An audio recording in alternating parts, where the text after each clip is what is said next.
दोस्तों टाटा स्टील की बात करें, यहाँ पे कुछ बड़ी अपडेट निकल के आ रही है जिनको हम एक एक करके डिस्कस करने वाले हैं।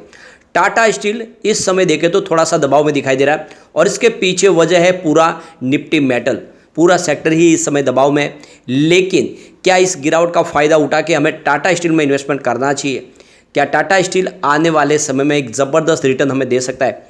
वैसे टाटा स्टील में जो गिरावट हो रही है उसके पीछे सबसे बड़ी वजह है कि इस समय ये सेक्टर पूरा दबाव में है। और आप समझ सकते हो कि जब से रसिया यूक्रेन का युद्ध शुरू हुआ है, यूरोपियन बाज़ार में काफ़ी ज़्यादा दबाव झेलना पड़ रहा है और ऊपर से इन्फ्लेशन की प्रॉब्लम ने भी बाज़ार तोड़ा है। लेकिन इंटरनेशनल मार्केट में प्रॉब्लम भले हो, इंडिया के बाज़ार में तो फिर से पॉजिटिव माहौल बनने लगा है। तो यहाँ पे जिस तरह से बड़ी अपडेट निकल के आ रही है वो इशारा करिए कि टाटा स्टील में तेज़ी का दौर आ सकता है।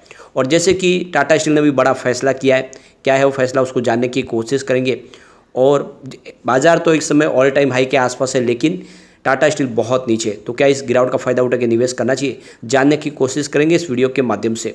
लेकिन फ्रेंड उससे पहले अगर आप पहली बार हमारे चैनल पे आए तो चैनल को सब्सक्राइब कर दीजिए, एक बेल आइकॉन दबा दीजिए ताकि जब भी नया वीडियो बने पहला नोटिफिकेशन आपको मिले। वीडियो पसंद आए तो लाइक से जरूर कीजिए। चलो फ्रेंड्स वीडियो स्टार्ट करते हैं। मैं हूँ आपका दोस्त SB दवे और हमारे अपने चैनल ऑनलाइन कमाई में आपका बहुत बहुत स्वागत है।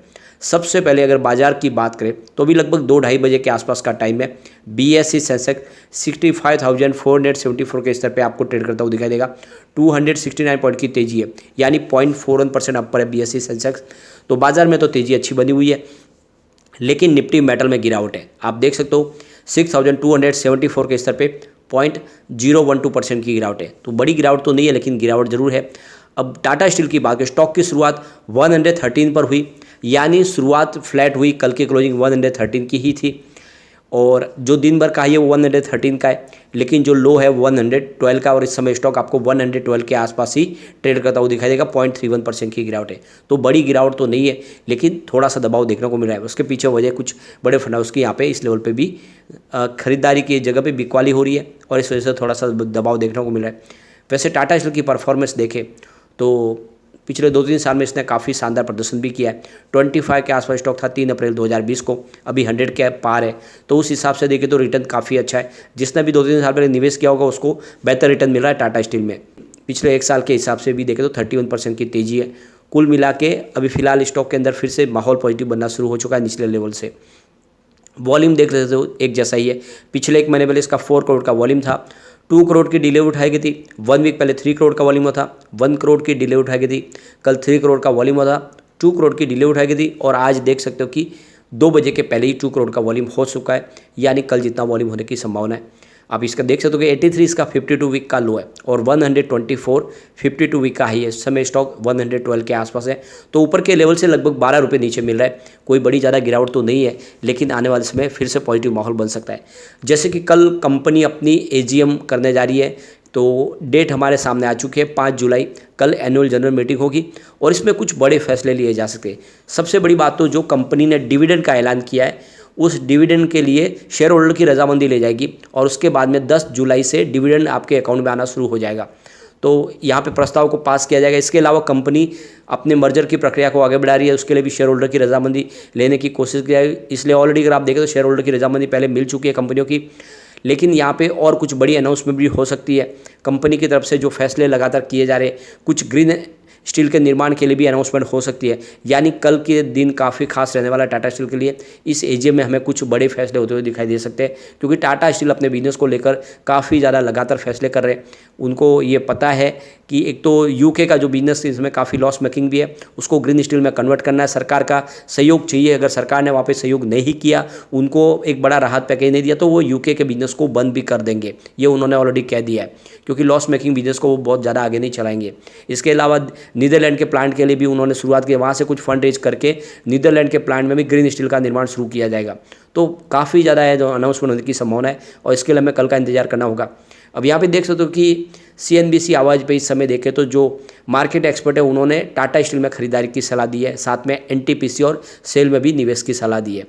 तो 4 जुलाई के लिए देख सकते हो कि ये जो CNBC की तरफ से जो यहाँ पे टाटा स्टील को सजेस्ट किया गया, तो आप ये देख ही सकते हो कि अनुज गुप्ता की तरफ से टाटा स्टील में खरीदारी की सलाह दी है और आप ये समझ सकते हो कि 109 का स्टॉप लॉस लगा के आपको खरीदारी कर लेनी है। इस समय 112 के आसपास मिल रहा है। टारगेट इसका 119 का है, तो 119 का टारगेट देखने को मिल सकता है, आपको इस समय खरीदारी करनी चाहिए। साथ में उन्होंने एनटीपीसी के लिए कहा है 187 के स्टॉप लॉस लगा के इसमें खरीदारी करनी है, 202 का टारगेट देने की संभावना बनी है। इसके अलावा अगर आप देखें तो मार्केट एक्सपर्ट आदित्य अरोरा ने भी टाटा स्टील और सेल में खरीदारी की सलाह दी हुई है। आदित्य अरोरा का कहना है कि टाटा स्टील का स्टॉक 113 के आसपास है और कोई भी निवेशक इसमें खरीदारी कर सकता है। निवेश को किसी प्रकार की बड़ी हानि न हो, इसके लिए 106 का स्टॉप लॉस लगा लेना चाहिए। तो 106 के स्टॉप लॉस के साथ आप 113 के करंट प्राइस पे खरीदारी करें और जो इसका टारगेट है वो 127 है और जो सेकंड टारगेट है 139 का है। तो स्टॉक 140 तक जा सकता है, तो काफ़ी शानदार मौका है। 113 में खरीदारी करना है आपको, आने वाले समय 127 और फिर 139 के टारगेट देखने को मिलेंगे। 106 का स्टॉप लॉस लगा ले और फिर इसमें आप खरीदारी कर ले, काफ़ी अच्छा मौका है। इसके अलावा देख दो आईसीआईसीआई सिक्योरिटी ने इसमें 119 के टारगेट के साथ में खरीदारी की सलाह दी हुई है। वैसे मोतीलाल ओसवाल इसको लेकर ज़्यादा बुलिश नहीं है, उन्होंने इसका 110 का टारगेट दिया हुआ है। सबसे जो बड़ी बात है कि 29 अलग अलग जो एनालिस्ट है उसमें से 9 एनालिस्ट है जो इसमें एक लॉन्ग टर्म का जो एवरेज टारगेट प्राइस है वो 120 के आसपास दे रहे हैं और जल्दी 120 आ सकता है। वैसे 124 इसने पुरानी अपनी हाई बनाई है, तो इस लेवल पे खरीदारी की जा सकती है। CLSA की तरफ से भी इसका 125 का टारगेट है। मॉर्गन स्टैनली ने जरूर इसका 110 का टारगेट दिया, जो मोतीलाल ओसवाल उनका दोनों का है, तो ये थोड़े से अभी समय देखें तो बुलिश नहीं है स्टॉक को लेकर। लेकिन बोफा सिक्योरिटीज ने इसका 132 का टारगेट दिया हुआ है और इसके अलावा देखें तो सिस्टमेटिक्स इंस्टीट्यूशनल इक्विटीज़ की तरफ से इसका 145 का टारगेट है। तो आप समझ ही सकते हो कि काफ़ी अच्छे टारगेट निकल के आ रहे हैं और ऐसे में आप टाटा स्टील में इन्वेस्टमेंट कर सकते हैं। बात जैसे कुछ गिरावट, इसके पीछे वजह कुछ बड़ी डील जिसकी वजह से बिकवाली हुई। सुबह 9:22 पर 112.50 की प्राइस से करीब 1,82,000 शेयरों की बिकवाली हुई। फिर 9:58 पर 112.50 की प्राइस से 1,53,000 शेयरों की एक बिकवाली और हुई।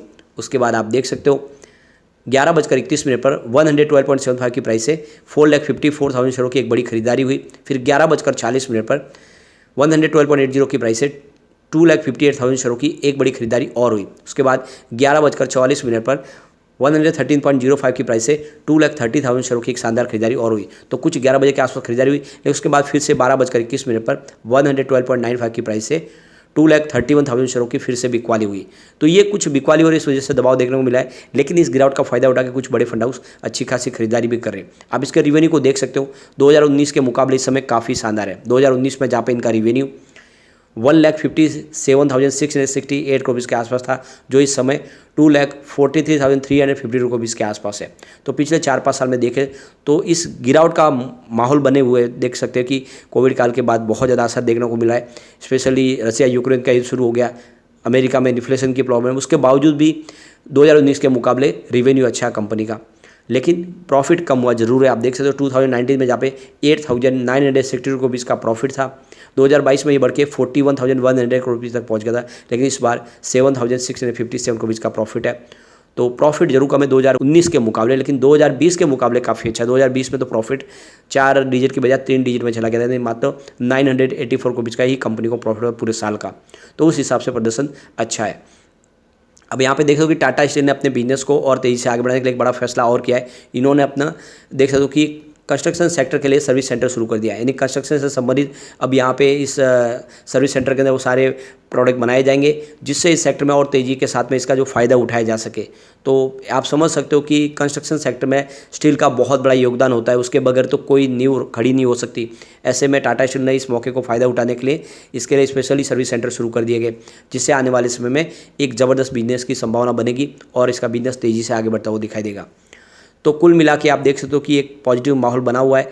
भले ही इस समय थोड़ी सी गिरावट हो, लेकिन जितना डीप में मेरे आपको टाटा स्टील में खरीदारी करनी चाहिए, आने वाले समय टाटा स्टील आपको मालामाल कर देगा और कल का दिन का आपको इंतजार करना चाहिए। लेकिन फ्रेंड, कोई भी इन्वेस्टमेंट करने से पहले अपने फाइनेंशियल एडवाइजर से बारे ले ले या अपना खुद का रिसर्च करें, क्योंकि मैंने वीडियो आपके एजुकेशनल पर्पज़ के लिए ही बनाया। वीडियो पसंद आए तो लाइक से जरूर कीजिए और चैनल को सब्सक्राइब कर दीजिए।